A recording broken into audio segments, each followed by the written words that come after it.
This is part 2 of my interview with 7 feminist guys. In this video, I sat down with them one-on-one and asked some interesting questions. Check it out. My name is James Van Hofwegen. I'm a realtor here in Chicago, and I help people fulfill their dreams through real estate. Hi, my name is Doug, and I'm a musician, artist, teacher's assistant, father of a 6-year-old. My name is Kevin Johnson. I'm an executive coach. I have 3 kids, 2 older. I have a 23-year-old daughter, 19-year-old son, and a 15-year-old daughter. My name is Eric Moline. I'm the CEO and founder of a company called Get Stuffs Done that offers task management software for consumers. And I'm here today because I was fortunate enough to be invited and feel strongly enough about the cause behind this and making sure that this continues to get the necessary support for the momentum it has. My name is Ryan Marks, and I own a restaurant called The Veg in Old Town. I'm also heavily involved in a lot of charity work. Currently I'm involved in the Haiti School Building Project. I'm building a school in Haiti. And I also sit on the board for the Chicago Leadership Alliance and GoCivicChicago.org. Well, my name is Rich Alpak, and I am the founder of We All Live Here. So since June of 2015, I've been spreading that positive and inclusive message around the city of Chicago through public art with schools, parks, libraries, community organizations. I'm Aaron Maurer. I'm a graphic designer and illustrator here in Chicago, and I'm a distance runner. Run a few marathons. I'm actually training for an ultra marathon this year, and I run with a charity team, so we try to bring water to communities around the world that don't have access. That's awesome. We talked about feminism earlier. So how do you define femininity? And how do you see that in the woman in your life and in yourself and everywhere? That's a really good question. So I think my definition of femininity is pretty simple. It's the expression of female qualities or womanliness. I think that might frequently get tripped up because of some of the very positive as well as negative connotations that femininity has. But I think it's actually something to be celebrated because there's nothing wrong with being a woman, and it is something to be celebrated. It's more of an energy than anything else.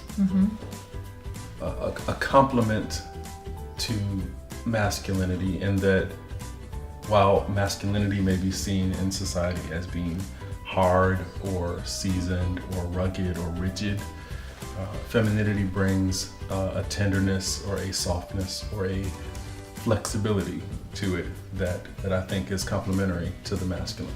It's hard to define femininity because I feel like there are as many definitions of femininity as there are women in the world.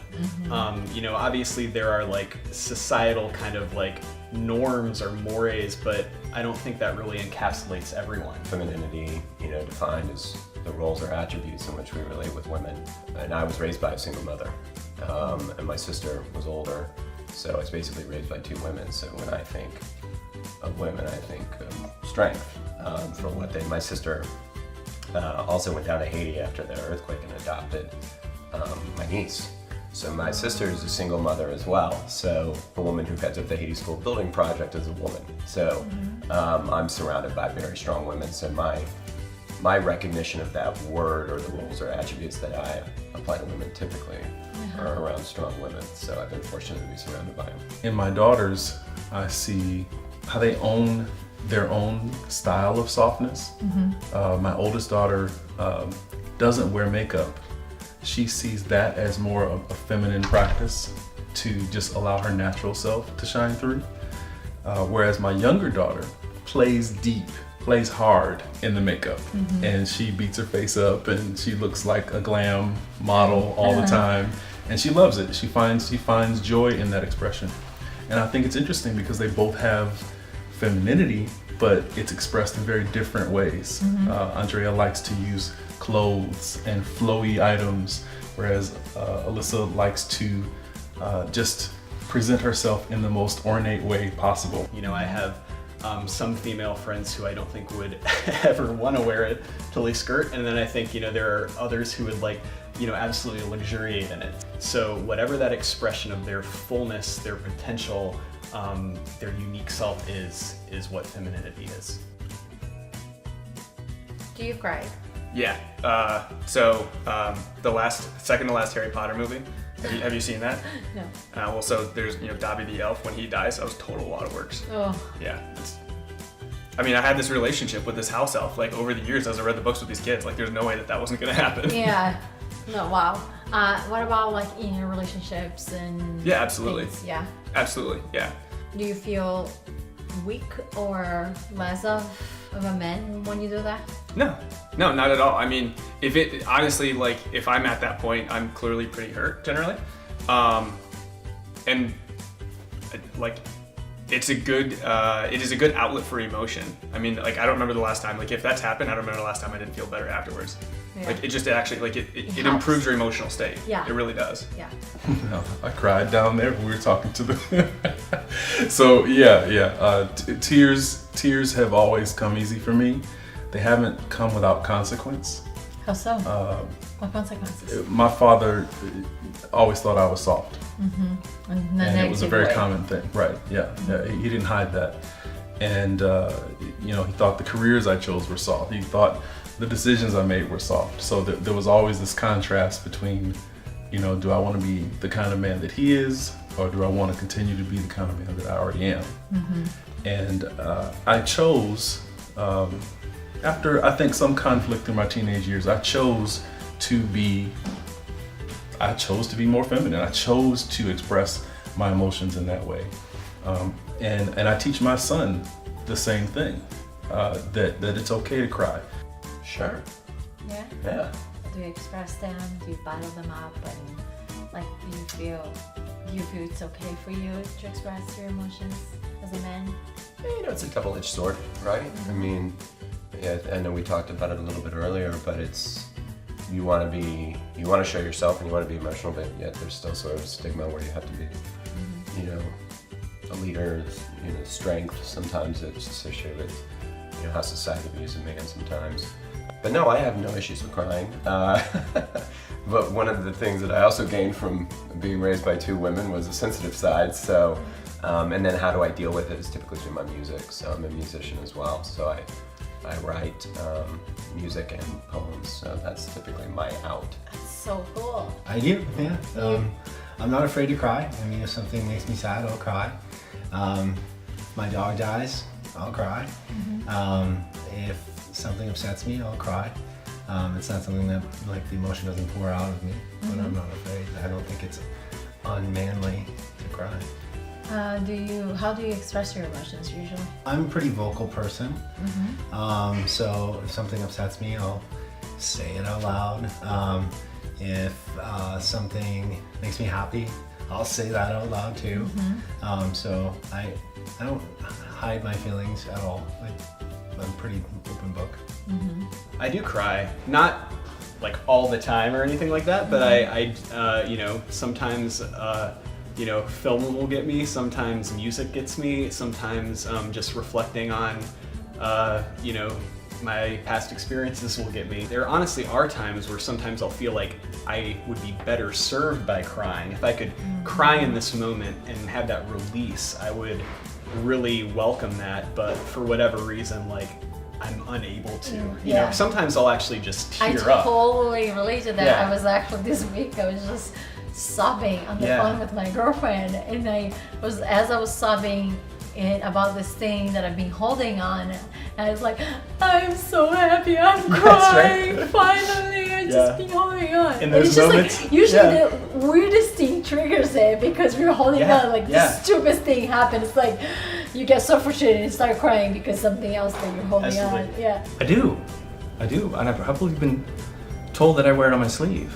I mean, for That's a good the thing majority to of my hear. life, which for a while I thought that seemed like such a negative thing to say about me. But Something to be proud about. But I did. It took me a while to go, okay, I do. I mean, I'm not going to hide how I'm feeling about something or someone or react, how I might react to something. And How be do you feel moved by about it. wearing twist skirts? Well, I've probably known to do this before in my past. Ooh, So, say more.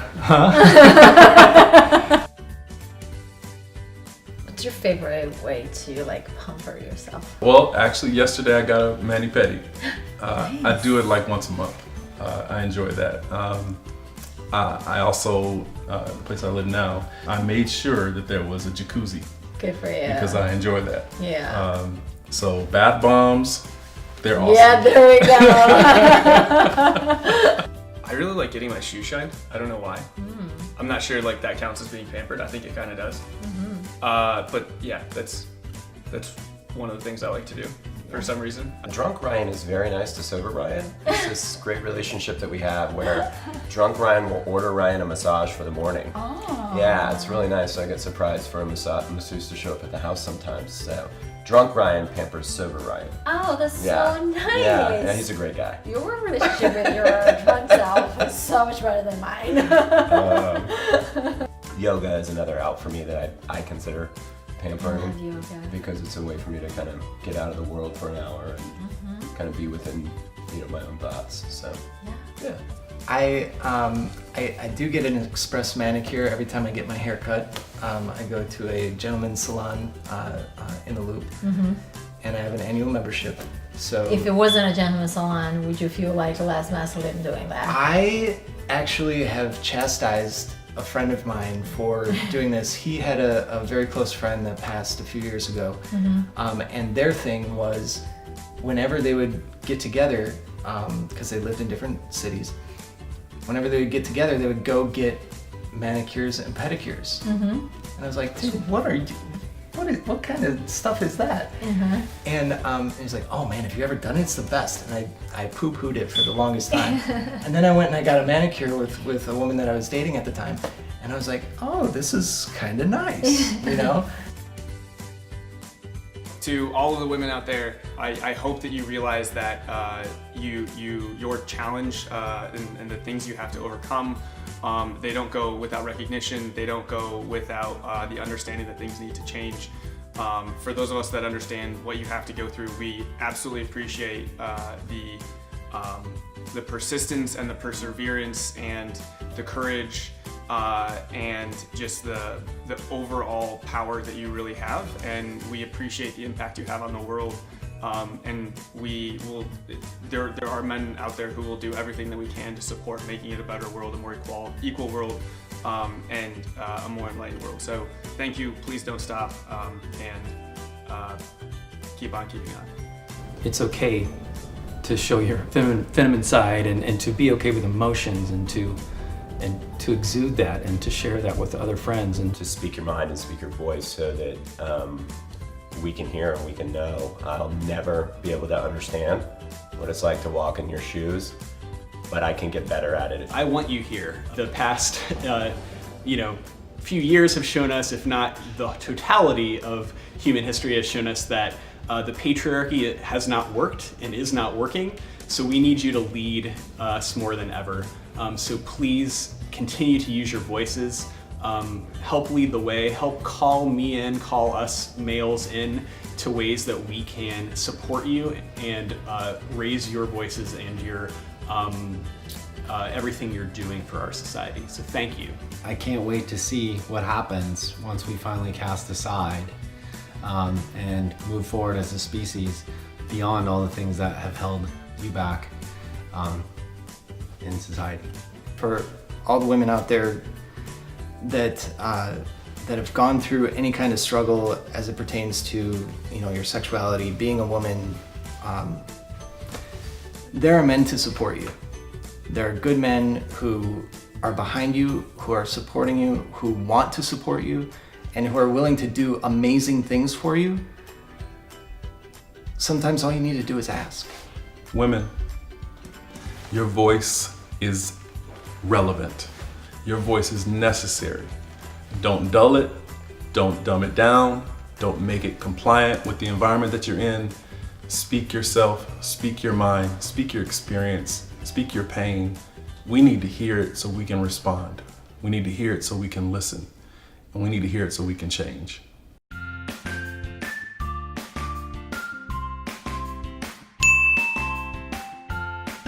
Lots of air, so it's nice.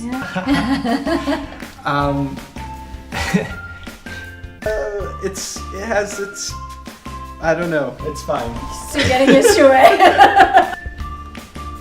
Hey, how's it going? I date myself. all the time. You know, I'll go to the movies. Feminine ascension. Fortunate enough for that to happen realistically? No. Let's be honest. No.